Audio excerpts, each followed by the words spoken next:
Napanood nyo na ba yung entry ni Alex Gonzaga sa Asuka Challenge? Ang lupit, di ba? Sobrang ganda yung pagkagawa ni Alex. At alam nyo ba yung pinaka-best doon na ginawa niya? Yung tipong hindi nawawala yung personality niya. Kasi yung sa dulo, talagang makikita mo doon, Alex Gonzaga talaga. Talagang makikita nyo doon yung kanyang entry na sa 46 million na, kung hindi ako nagkakamali. Siyempre, nung pinanood ko siya, 46 million na po yung views.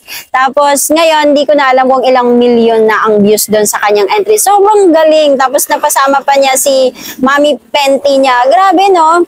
Talagang nakakatuwa. Kasi yung sa pinakadulo kasi ng video, meron pa siyang tinga doon, which is Alex na Alex yung labasan talaga. Yung clips ng kanyang ginawa ng Asuka Challenge para mapanood nyo.